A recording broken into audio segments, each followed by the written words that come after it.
Kumusta kaibigan? Ang kwento nating itatampok ngayon ay ang napakaganda at maaksyong pelikulang Clean.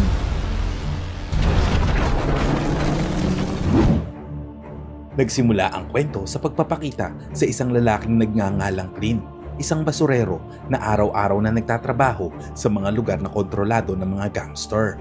Matapos ang kanyang trabaho, madalas siyang namumulot ng mga gamit na maaari pang mapakinabangan. Inaayos niya ang mga ito at ibinibenta sa isang thrift shop na pag-aari ng kanyang kakilala.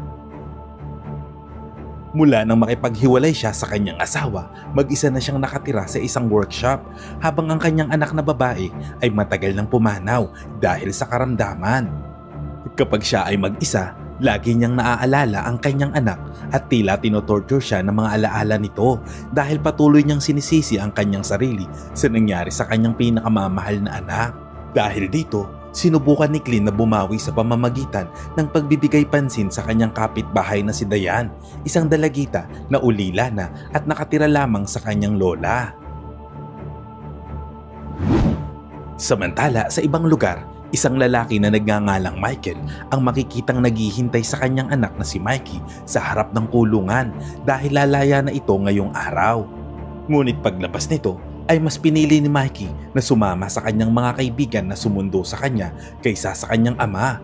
Bagaman nabwisit si Michael sa asal ng kanyang anak, mas pinili na lamang niya itong palampasin.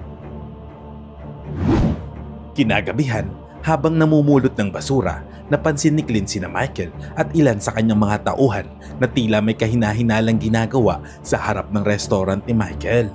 Bukod pa rito, nakita niyang may mga bitbit silang mga armas. Gayunpaman, hindi na lang ito pinansin ni Clint at ipinagpatuloy ang kanyang pangangalakal.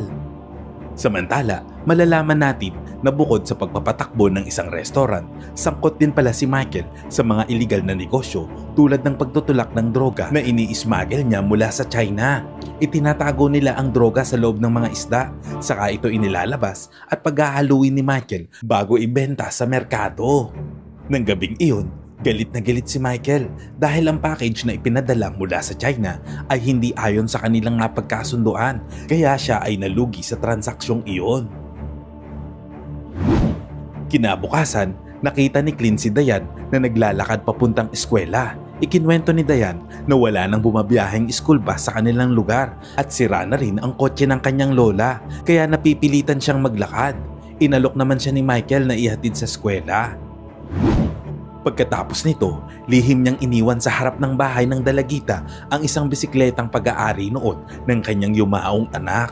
Ngunit nalaman ni Ethel, ang lola ni Diane, ang ginagawa ni Clint at lumabas ito ng bahay. Sinabi naman ni Ethel kay Clint na isa siyang mabuting tao. Samantala, si Michael na abala sa isang transaksyon sa bentahan ng droga ay muling nagalit dahil muling nagpadala ang mga supplier mula sa China ng mga package na hindi ayon sa napagkasunduan. Dahil hindi niya napigilan ang galit, binugbog niya ng husto ang courier hanggang ito ay mamatay. Tahimik namang napatitig si Mikey, natakot at nasindak sa kalupitan ng kanyang ama. Malalaman natin na si Michael ay hindi lamang isang respetadong crime boss sa mga gangster, kundi isa ring makapangyarihang tao sa kanilang lugar, kaya hindi siya nag-aatubiling pumatay ng tao sa gitna ng kalsada kahit maliwanag ang araw. Kinagabihan, nang papunta si Clint upang kunin ang basura sa basurahan ng restaurant ni Michael, nabigla siya sa matinding amoy at nakita ang sariwang dugo na kakalat sa paligid. Dahil sa kanyang pagkamausisa, sinubukan niyang hanapin kung saan nagmumula ang masangsang na amoy.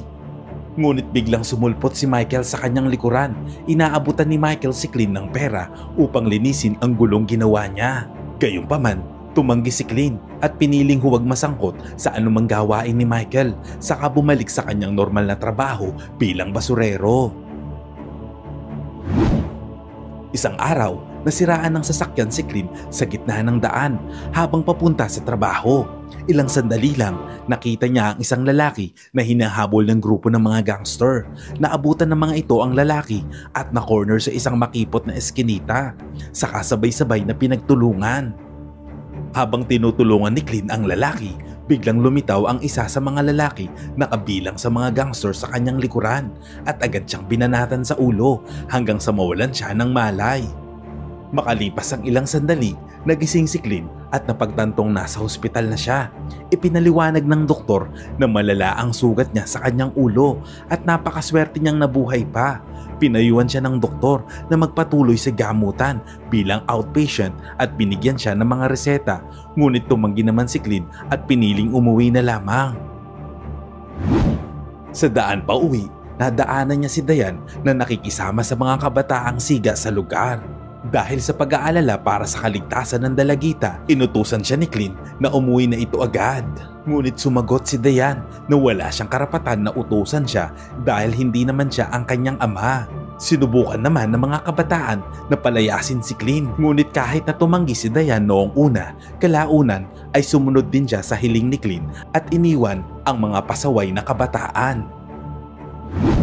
Teka kaibigan, bago natin ipagpatuloy ay baka pwedeng makahingi ng like at kung hindi naman kalabisan ay pasubscribe na rin sa ating channel. Maraming salamat!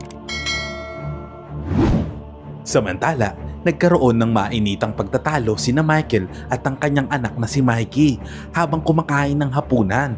Galit na galit si Michael dahil mas inuuna ni Mikey ang makipagsaya sa kanyang barkada kaysa tumulong sa kanyang negosyo na droga. Dahil sa tindi ng kanilang away, tinutukan ni Mikey ng kutsilyo ang kanyang ama at nagbanta na gagawin niya itong muli kapag inunsulto niya pa ang kanyang mga kaibigan. Pagkatapos nito, nagpasya si Mikey na umalis ng bahay ng gabing iyon.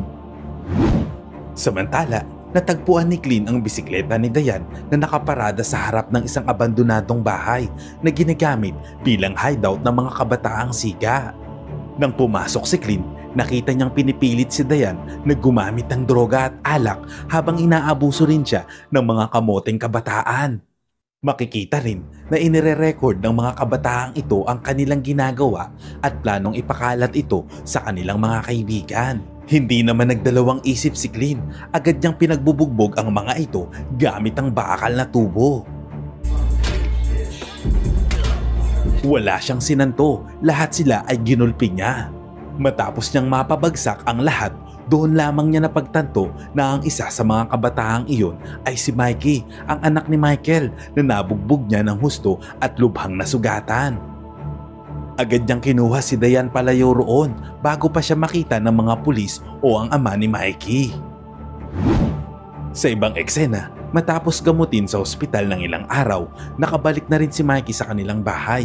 Sinabi ng doktor na gumagamot sa kanya na gagaling ang katawan nito, ngunit hindi na maibabalik sa dati ang kanyang mukha dahil sa sobrang pinsala. Tanging operasyon lamang sa pamamagitan ng plastic surgery ang makakapagpaayos nito. Bukod pa rito, hindi na rin makakapagsalita ng normal si Mikey dahil napinsala ang kanyang vocal cords. Pinayuhan naman ng doktor si Michael na ipasagawa agad ang operasyon dahil kapag masyado itong nagtagal, maaari pang magkaroon ng komplikasyon sa iba pang bahagi ng katawan ni Mikey. Ngunit wala palang balak si Michael na pagalingin ang kanyang anak.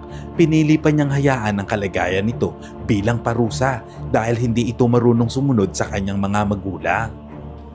Makalipas ang ilang sandali, dumating ang isang pulis na nagngangalang Frank at ibinalita niya kay Michael ang tungkol sa video na nakita ng pulisya sa lugar kung saan binugbog si Mikey. Malinaw sa video na si Clint ang gumawa ng pambubugbog. Nang malaman naman ni Michael na malapit si Clint kina Diane at sa kanyang lola, inutusan niya si Frank na patayin ng dalawa at dalhin si Michael ng buhay sa harap niya.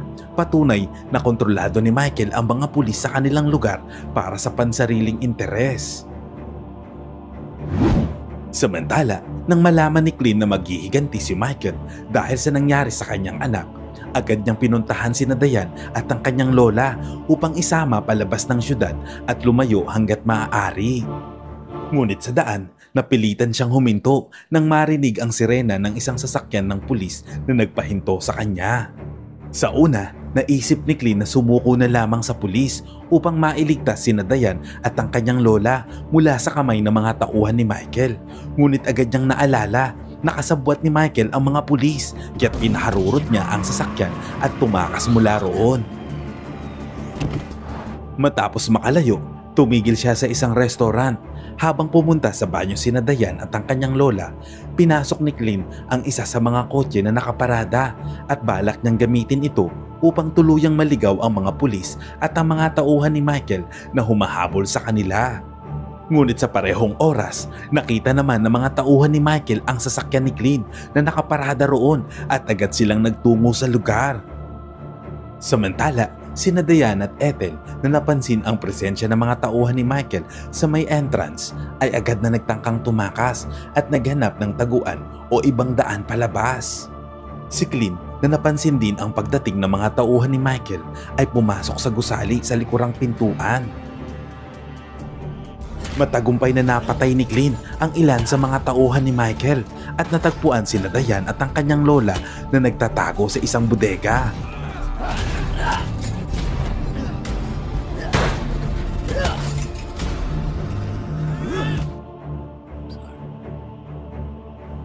Dahil nasaksihan ni Diane at Ethel kung paano brutal na pinaslang ni Clint ang mga tauhan ni Michael, napilitan si Clint na aminin sa kanila na isa siyang dating profesional na assassin. Ngunit matapos mamatay ang kanyang anak na babae, nagpasya siyang magretiro sa trabaho at manirahan ng tahimik sa lungsod. Nagtrabaho siya bilang basurero upang hindi siya mapaghinalaan ng sinuman tungkol sa kanyang madugong nakaraan bilang isang walang awang hitman. Matapos dalhin sina Diane at Ethel sa ligtas na lugar, bumalik si Clint sa kanyang tirahan upang kunin ang ilang gamit at lahat ng perang naipon niya. Pagkatapos, nagtungo siya sa tindahan ng kaibigan upang bumili ng mga armas na kakailanganin niya sa pakikipaglaban kay Michael at sa mga tauhan nito. Samantala, si Frank na nasa bahay ni Michael ay nagsabi sa kanya na si Clint ay hindi basta-bastang tao, kundi isang dating assassin na may bansag na Angel of Death dahil sa kanyang matinding kalupitan. Makalipas nito, nakatanggap si Michael ng tawag mula kay Clint na nagsabing paparating na siya. Nang mga oras na yon, alam na ni Michael na paparating na ang kamatayan sa kanyang pintuan, kaya agad niyang tinipon ang lahat ng tauhan at inihanda ang lahat ng armas na gagamitin niya laban kay Clint. Sa kabilang banda, abala rin si Clint sa paghahanda ng kanyang mga armas na na-modify, pati na rin ang iba pang mga kagamitan na kailangan. Matapos maihanda ang lahat, sumugod siya patungo sa bahay ni Michael gamit ang isang truck ng basura. Walang kahit anong babala, binangga ni Clint ang truck diretso sa malaking bahay ni Michael.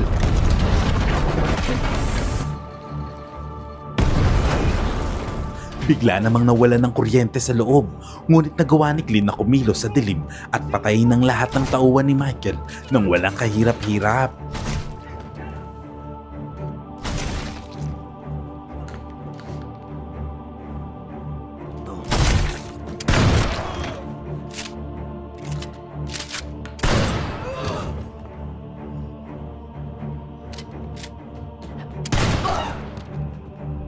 Habang hinahanap ni Clint si Michael, laking gulat niya nang biglang lumabas ito sa loob ng aparador. Nagkaroon sila ng matinding bakbakan, ngunit mabilis ding napatumba ni Clint si Michael. Sa mismong sandaling papatay na sana ni Clint si Michael, biglang lumitaw si Mikey at tinutukan siya ng baril. Laking tuwa ni Michael dahil akala niya ay papatay ni Mikey si Clint. Ngunit sa halip, binaril ni Mikey ang kanyang sariling ama at agad niya itong napatay. Nang babarilin na sana ni Mikey si Clint, naubusan na ito ng bala kaya nakaligtas si Clint.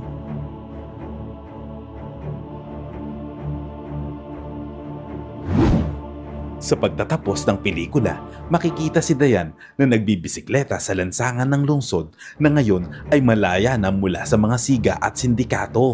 Huminto siya sandali at gumiti nang makita ang truck ng basura na minamaneho ni Clint na papalapit sa kanya. Ang moral lesson ng kwentong ito ay huwag mong mamaliitin ang basurero kung ayaw mong ikaw ang maitapon sa basurahan. Salamat kaibigan at umabot ka sa punto ng video na ito. Anong masasabi mo sa ending ng kwento? Kung nagustuhan mo ito, ay pwede ba akong makahingi ng like at pakitype naman sa comment section ang salitang Agnus Project. At kung bago ka naman sa ating munting channel ay pasubscribe naman po bilang suporta. At para maipagpatuloy natin ang paghahatid ng magagandang movie recap, panoorin mo na rin po ang buong movie pag may time ka. Sana'y nagustuhan mo kaibigan ang kwentong ating itinampok. Kung magkagayon ay baka naman pwedeng pakilike ang video ito at pasubscribe na rin sa aking channel. Kung hindi mo naman ito nagustuhan ay pwede mong pindutin ang dislike button ng 2 beses para makasigurado ka.